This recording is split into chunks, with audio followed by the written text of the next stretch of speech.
Hello everybody and welcome back to the second part of my Welcome to Ragnarok video series, where I am starting a new character on the brand new the Ark Ragnarok map in the now released version of Ark. That's right, Ark is no longer early access if you watched the first video, the first part of this video, and yeah, the game is out now as a fully released version. It's still getting updates, of course, and patches and bug fixes and stuff, but it's out. And I started, obviously, the first video in the series because, obviously, now we've got this brand new map. I've set up another server to add to the 3 that I'm already sort of running and managing, and this is Ragnarok. And, obviously, I'm doing my initial arrive in the world, see what's going on, and see how long I can survive without dying. And I did quite well. I didn't die at all in the first video, which is very unusual, especially as I spawned in a very hostile space with lots of Dilophosaurs running around. Thankfully I managed to sprint away from them, and then I've been pretty much just able to get my basics done at this point. Built a little thatch house, I've tamed a dodo. I'm just gathering and collecting as many early resources as I can at this point, working my way through the levels, gaining my engrams, and just progressing very, very much as you tend to do when you play this game. I'm just working my way through my ideal progression tree, the way I like to develop my characters. And like I say, I'm trying out a few different things with the way the engram system works in the game. As I discussed in the last video, I've made it so that the Structures Plus mod does actually require engram points to learn the different elements of the Structures Plus mod, all the different engrams. However, there is now no requirement for you to learn the base game version of those items before you buy the S+1. And I did mention in the last video I'd done that configuration change in my server's ini file. And one of the things I'm probably going to do after this video, because obviously this and the first video were recorded at the same time, the gameplay was all recorded at the same time, what I've done since then is gone in and changed the engram system so that all the vanilla game engrams for like thatch walls, wooden foundations, stone ceilings, etc., all that sort of stuff, all the building stuff, I've gone and hidden all those engrams, so anyone playing on this server will only be able to use the S Plus version of buildable items, basically. I've gone through and removed all the other stuff, so it clears up the engram screen when you're learning and unlocking engrams, and also it cleans up the crafting screen when you go into it, because it's not going to be filled with loads of more or less duplicated engrams. You're not going to have, you know, thatch wall and then S plus thatch wall. You're just going to have S plus thatch wall. So again, it's going to keep that crafting menu looking a lot cleaner and a lot nicer, because it does tend to get cluttered as you learn lots of engrams. And as I mentioned in the first video, I'm not a fan of using the folder view because I can never remember which folder items are in when I want to come and craft them.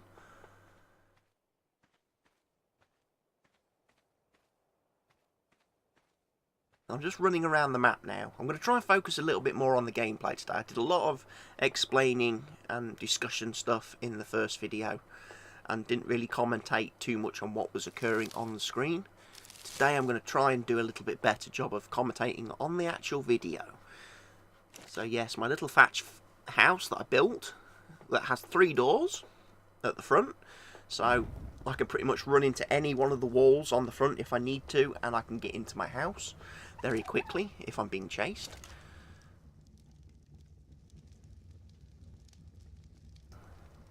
Now, one of the things I probably am going to do in this, or one of the things that's going to happen, is I'm going to struggle probably early on to make things like narcotics.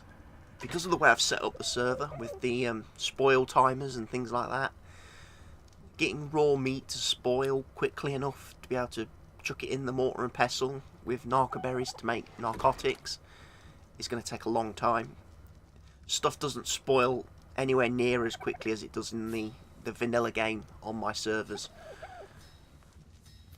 So, yeah, at the start of the game that's going to be a bit of a challenge because I'm going to struggle to be able to tame stuff, or certainly going to struggle to be able to tame big stuff, and I'm not going to be able to craft a lot of trank arrows and things like that because I'm not going to have enough narcotics available to me. I must remember, I don't know whether it still works or not, whether it got patched out of the game at any point, but originally, I know when I last played the game, which would have been, what, about February, March, April time, maybe a little bit after.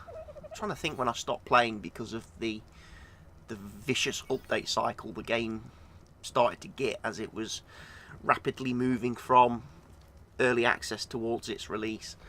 But I know there was a trick you could do in the game where if you completely split a stack of meat into individual raw meats, they would spoil it a lot quicker and at the same rate. So you could get a big stack of, you could completely split a stack of raw meat and it would spoil at the exact time, and then you'd end up with a stack of spoiled meat, rather than if you kept the meat stacked, it would only spoil one piece at a time and it'd be very, very slow. I don't know whether that still works. It's something I'm going to have to try, because that could enable me to obviously get my narcotics a lot earlier.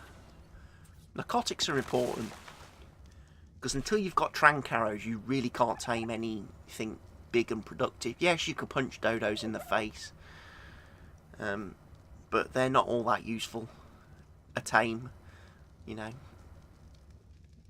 I tamed one at the start in the first video just purely to give myself a little mobile storage chest to follow me around the map while I was gathering my materials, but they're not ideal for that because they don't have a lot of carry weight. There are better dinosaurs for that in the game. One of the things I like to tame quite early on normally, and it's one I've done just recently on my friend's server, who he's just started playing the game actually. I bought it for him back at Christmas and he's only just started playing it. Yes, Reject, I'm talking about you if you're watching this video. It's amazing. You know, he's had the game 9 months and hadn't played it, and now obviously the game's released, he's decided, oh, I'm going to start playing this. And yeah, he set up his own server because he's very much minded like that and has been playing it with his friends, and then he invited me to play yesterday on his server. And one of the things I quite like to do is tame the Lystrosaurus, those little strange little creatures that wander around normally on beaches. They're a passive tame, so you can't knock them out and chuck a load of berries on them and narcotics and wait for them to try. You actually have to follow them around and manually feed them by putting a food source in the last slot of your inventory, and every so often you'll be prompted to press E when the creature's hungry to feed it, and once you've fed it enough it tames. And I tell you what, playing on a server with default taming rates or only 1 times taming rates, because I don't think he's configured his server all that brilliantly with like the norm, the way Ark, even the official Ark servers now have increased like taming rates and I think harvest rates, haven't they, slightly from 1. I think they're now double, even I think triple. Some of them have triple harvesting and taming speeds. So trying to do a passive tame at 1 times taming of a Lystrosaurus takes forever, and a whole lot of mijo berries, because I don't have access to vegetables at the minute. And I kept taming, I must have tamed about 5 of those yesterday on his server, and then we'd get killed quite quickly by things as I was trying to get back to the base that he'd built. Because he's managed to build his base in like the southern part of the island map. But he's sort of right between like the swamp. He's like, so it's quite a dangerous place to be. The beaches are crawling with lots of horrible things now. Like pegomastics and those horrible new bird creatures that dive bomb you and steal your stuff and just keep relentlessly dive bombing you and attacking you until you're dead. So yeah, I kept getting killed a lot yesterday on my friend's server. And as I say, I tamed about 5 of these Lystros over the course of my evening's play, and when I logged out last night, only 2 of them had survived. The rest had all been killed, which was annoying because, again, I was using them as like mobile storage as well while I was out doing my metal gathering runs. I also tamed a little monkey, one of the Mesopithecus things. That took an age to tame as well because it was passive, and at one time's taming that was quite slow, and a couple of times it got scared by other people on the server running quite past us quite close, and it would run away, and then I'd have to wait for it to sort of calm down before I could approach it again and resume taming. Otherwise it would just keep running away from me. And I tamed that up, and that was awesome. I like that little monkey. He was so cute, and he sat on my shoulder and he'd travel around with me.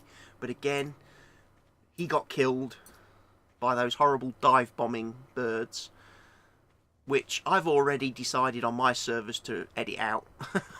I've removed them. I don't have those any dinosaur or creature in the game that thieves and steals from you, like the pegos.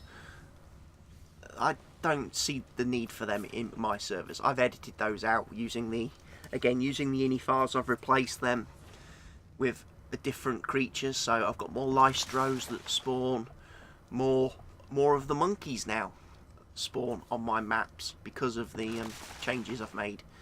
I would sooner have that. I don't like being trolled for the sake of being trolled by the the game, and I'm not sure really why the developers added those types of dinosaurs to the game. I know when I go on the Steam forums and things like that and read through there, so many people hate those creatures, and the the Trodons or Trudons as well, that tend to be rather a bane because they poison you. They come out at night, little compy type dinosaurs that come out at night, and they attack you and poison you and tranquilize you. And then they just keep you constantly knocked out. They just keep biting you and keeping that up so you can never recover until eventually you die. That just seems to be like the ultimate troll to me. So yeah, you won't see any of those horrible creatures on my servers. If you want to play in relatively peace from being trolled by dinosaurs, my servers are the ones to play on.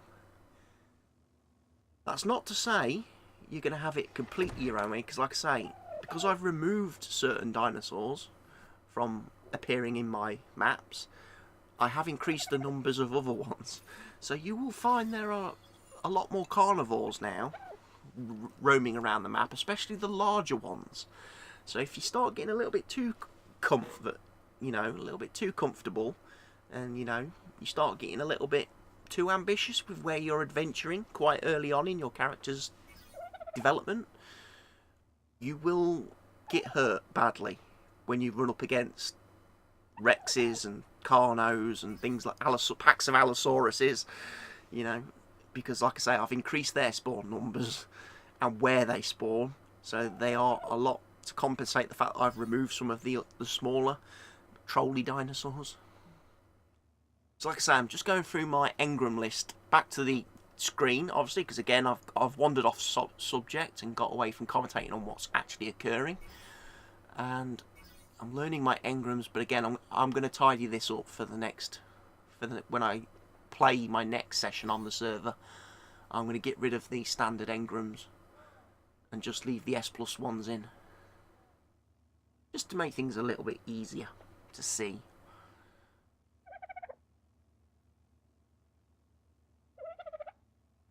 I'm just looking through the list to see Because again, one of the things I've got to re-familiarise myself with is actually where items unlock and at what levels things unlock. Because I don't know if they've actually changed anything or tweaked anything like that between early access and the release. So I don't know whether stuff I would normally lock at, say, level 20 now might only unlock at 25, or stuff that used to unlock at level 30 might unlock a bit earlier. I don't know if they've made any changes to that, something I'm going to have to keep an eye on. Again, I'm just running around, very chilled out. It's a very chilled out game, this. And like I say, I just like to go around the map, picking up as many basic materials as need be. Get a good stockpile early, fill as many chests as you can. Saves a lot of time then later on. You can just blitz the crafting then later on. You can go on massive crafting sprees and gain lots of XP and levels very quickly.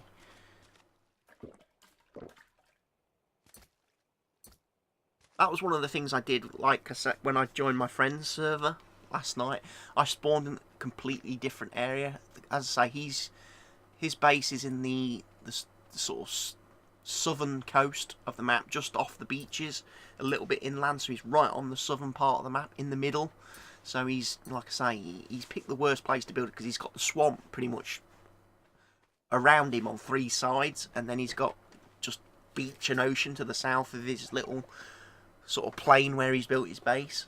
But I spawned right on the northeast coast of the island, so to get to his base I had to run all the way down the eastern coast till I got to about the middle point of the island map, and then I cut inland because obviously I wasn't going to go through the swamp on foot. I had to cut inland then to sort of the midway point of the map, and then go south down towards his base. But literally the whole time I was doing that, I was just gathering. That was how I was trying to level up as best as I could until I got to his base and got invited into his tribe. Literally I was just running along, picking up stones, wood, thatch, picking up obviously fibre and berries, and then every so often, once I was over encumbered, I would go into my inventory and craft loads of like cloth hats and things like that to get obviously a lot of XP, and then I'd just drop them. I would drop them, clear out my inventory and carry on. And if I could find an explorer note on the way, happy days, because then I would be really rocking. Okay, so I'm going to try and tame this Dilophosaur now. So get the bowler jets on him to keep him in place, and then pull up the slingshot and smack him in the head with rocks, because at level 66 I don't think I could punch him unconscious, and I wouldn't really want to get too close to the sharp end of his head.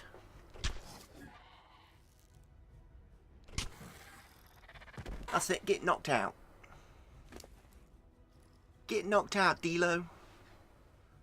I chuck a load of raw meat on him, chuck some narca berries on him, and let him tame up. Just obviously keep an eye on your surrounding area, because you don't want anything to come along and attack your tame whilst it's taming, because you will lose taming efficiency and then it won't gain as many levels from the taming process. Also, you don't want to get attacked and killed mid-tame. That's very frustrating, especially if you've spent a lot of time and put a lot of time and effort into, you know, taming a creature, and then to have it killed, or you get killed. Again, playing on my friend's server last night, I was trying to passively tame a Diplodocus. I had been stood under it for what felt like hours. A whole entire day-night cycle in game had transpired as I was stood under it, periodically feeding it mijo berries to tame it up. I'd got it to about 50% when I got attacked by one of those Colotherium, like aggressive sort of zebra creature things, and it killed me, and then I ended up losing all my taming progress on the Diplodocus, so I wasn't very happy. So we've tamed the Dilophosaur. We're just going to change its behaviour now. So I'm going to put it on... It's going to attack my target, or it should attack my targets. It should follow me. I'm just needing to see if I can find anything for it to attack. There's a Dilophosaur.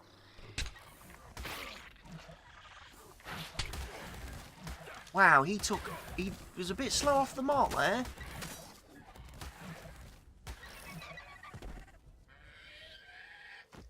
And don't you normally eat the stuff once you've killed it? Mr.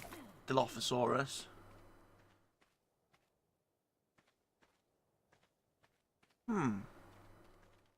He seemed a bit slow off the mark there. I fired that slingshot and he didn't seem to quickly run off and attack it. And he certainly didn't eat it and harvest it once it was dead.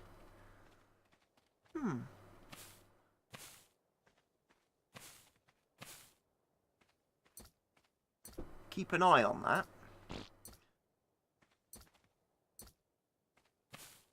I'll tell you what, and like I said in my first video, this little starting area I seem to have landed in, it's okay for the basics. There's plenty of stone lying around, plenty of wood, plenty of thatch and fibre and stuff. So for your early base building, your early construction, it's quite painless just to keep running around this little area.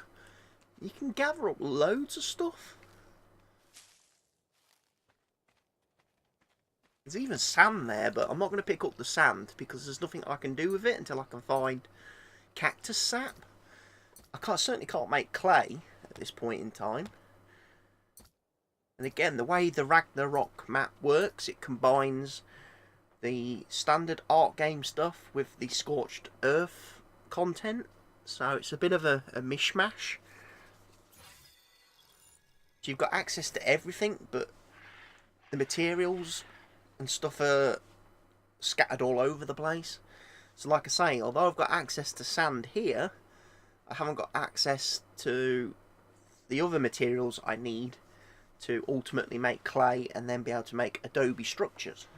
And I'm not sure if I really need adobe structures on Ragnarok, because the climate in this part's quite standard. I know there are some deserty areas on the map, from having loaded it up in single player and having had a quick fly around it.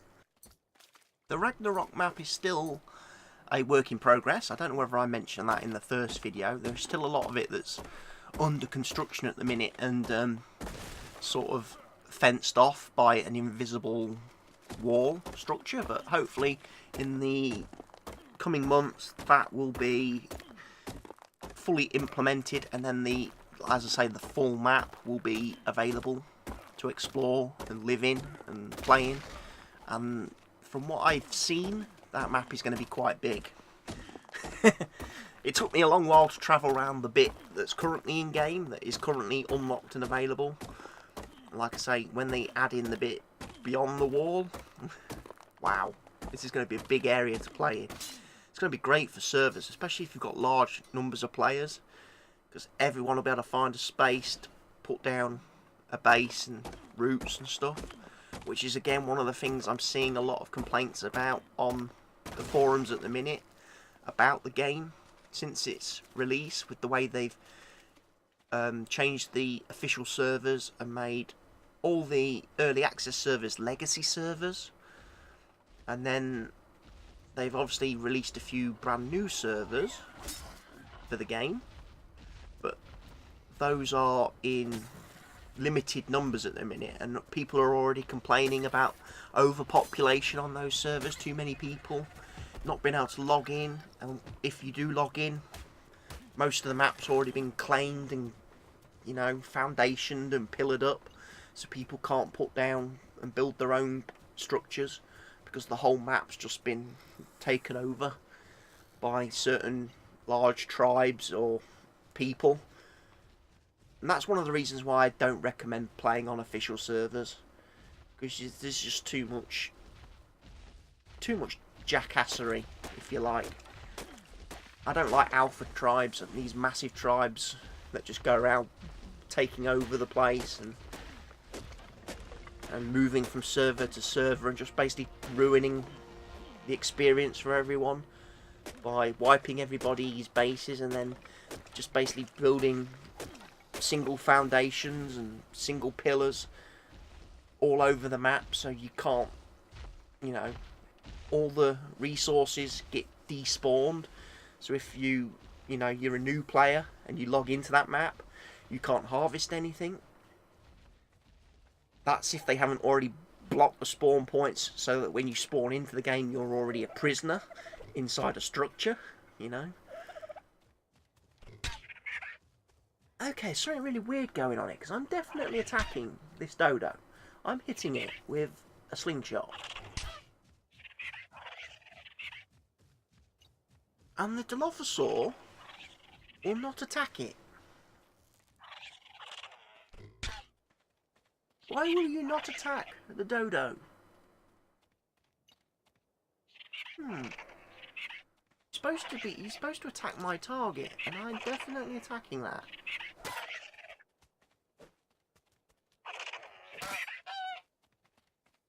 Wow, level 133 dodo. I should have tamed that, really.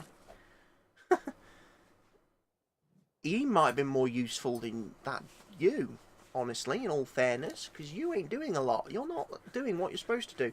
As soon as I initiate a strike on a creature, he should be storming in to attack it, kill it, and eat it.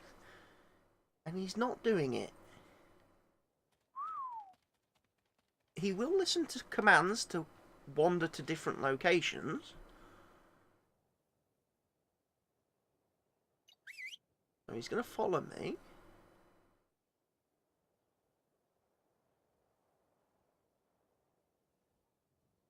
Attack my target. That's what he's supposed to be on.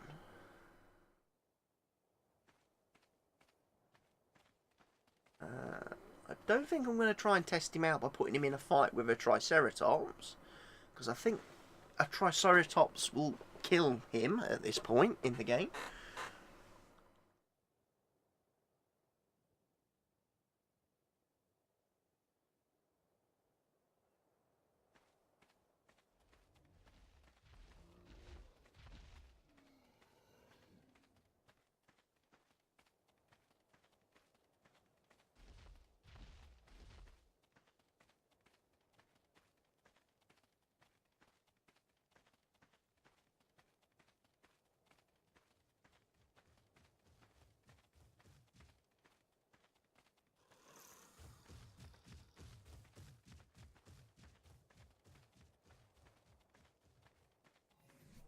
Might as well level up whilst I'm having a little quiet moment.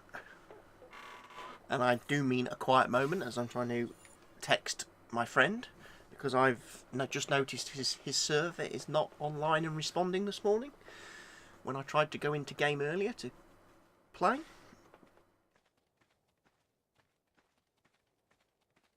I noticed when I logged into Steam this morning, Ark's had a big update.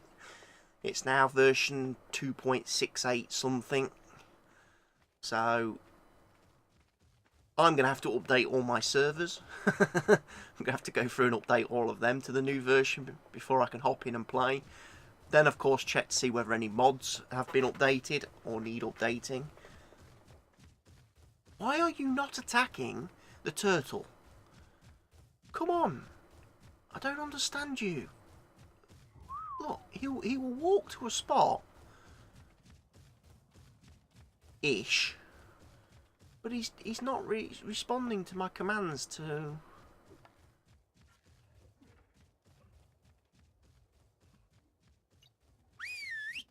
Okay. He'll do it if I've got a crossbow or a bow equipped. Kill it. Go on, kill it. Kill it.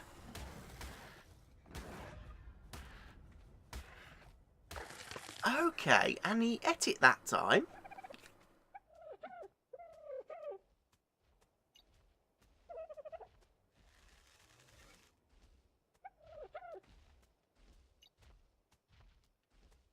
But now he won't attack the dodo again. What is it about dodos?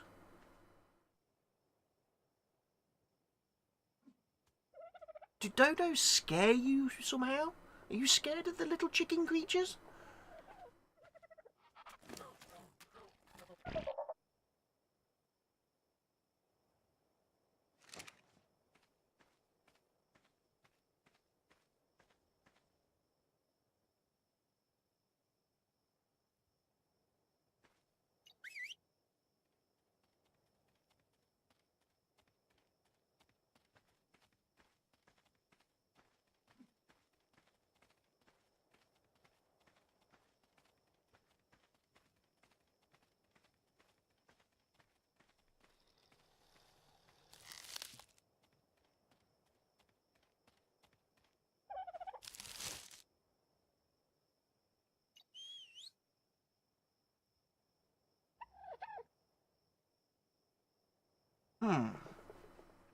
Not overly convinced about the Dilophosaur. I don't think either he's not working properly, or the way I'm trying to make him work in game is not working properly. It could very well be me. I could be making a user error, quite, obviously. It could be me. I might not be using the right commands or not using the commands in the correct way. Something I might need to have a look at. And if anybody knows what the reasons are, why he won't attack when I press the button and give the whistle for him to attack, please let me know in the comment section below, as I will need to get that fixed, especially when I get bigger carnivores later on in the game. And also, if anyone knows how to fix the issue of him not getting involved in a fight when I start attacking something, please again, let me know in the comment section below how to fix that.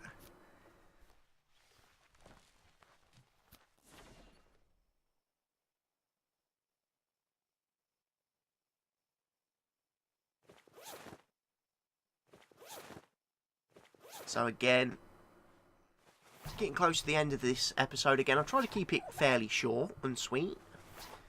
So again, it's just a case of offload as much stuff as I can into my storage chests,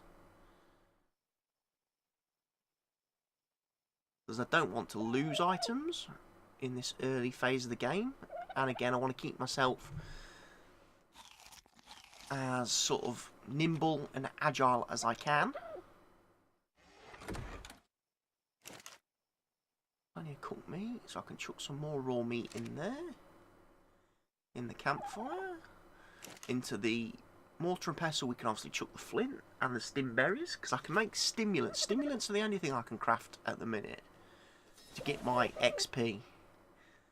Because like I say, I've got that issue with the spoil time on the raw meat being quite high. I can't produce enough spoiled meat to make narcotics. One of the things I may have to unlock with my engrams, as soon as I've got enough points, will be the spoiling bin. Again, I've got a mod installed that kind of offsets the change to the spoil timers that I'm running on my server. So there's actually like a little storage bin into which you can chuck raw meat, prime meats, fish and stuff like that. Basically, you can chuck any kind of meat in it, jerky, if you really want to, cooked meats, and once they go in the bin, they spoil a lot faster. Basically, there's a completely different spoil time for that own container to the server. I may even have it set to instant. I can't remember how I set it up in the game user settings ini file. I think it may be on instant, so as soon as I chuck in a stack of meat, it's instantly turned into spoiled meat. So I can take it straight back out, chuck it in the bin, in the mortar and pestle, or the chemistry bench later on in game. I don't think I'm going to unlock too much stuff. I'm going to unlock the bed, because I need a bed. I need an actual fixed respawn point, because at the moment I've only got the sleeping bag, which is a one-use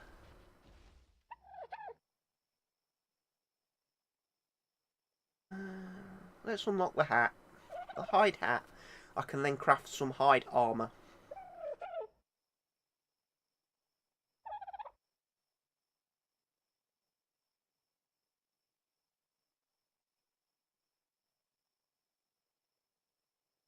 Loads of stuff to learn. Again, I'm going to have to spend some time going through that, checking where everything is, but for now I'm just going to save the engram points, because like I say, I don't... When I make my changes to the engram system to hide the vanilla items, I'll probably end up being refunded all my engram points, and I'll have to re-unlock everything again anyway, because that's the way the system works. It kind of detects when you start up that you spent points on an item that's no longer available, so it refunds you the points, which is fair enough. So I will be able to buy a few extra little bits and pieces, because like I say, I know I did in the first video, I made a few mistakes. I did buy like the standard Thatch foundation as opposed, and I then bought the S Plus foundations, and I didn't need to buy the standard one. I could have just bought the S Plus one. So I wasted some points there, and I've done it on a couple of other things as I've gone through the videos. If anyone has watched really closely when I've been spending my points, you will have seen that I've basically wasted some points on items that I didn't need to unlock,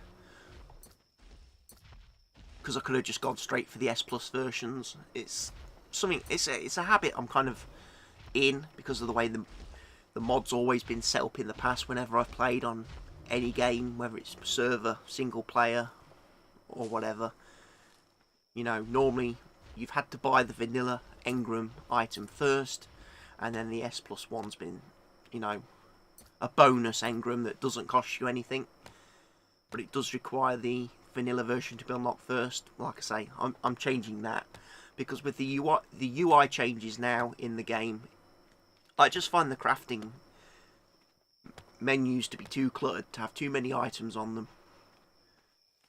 And as I'll never use the vanilla items in game, because the S Plus ones are so vastly superior in every way.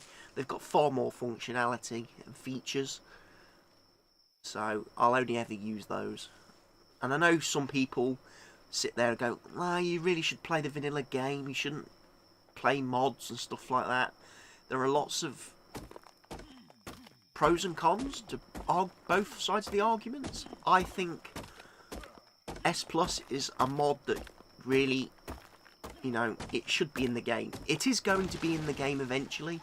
Like I say, it is part of the sponsored mod program right now, and I know that developers are looking to incorporate it into the game. There will be some elements of the S Plus mod that don't get brought over. I think things like the demo guns and resource pullers and things like that, and some of the other bits and pieces that the mod adds might not carry over. But I think the basic functionality, you know, things like being able to snap, you know, like fence foundations, being able to control the angle of snap to make putting fence foundations down a lot easier. Being able to pick up items, you know, pick up your, you know, your structures that you've put down would be quite useful, rather than just having to demolish them all the time with the standard ones. But anyway, this video is coming to an end. I hope you've all enjoyed it again, and like I say, if anyone knows how to fix the issues with the dinosaurs not attacking on command or not harvesting creatures, please let me know. I will be back with more of my Ark Ragnarok videos going forward, and like I say, I will be putting up details on how Patreons and subscribers can get their name in-game on the dinosaurs that I tame, or even how the lucky Patreons can get an invite to play on my servers alongside me.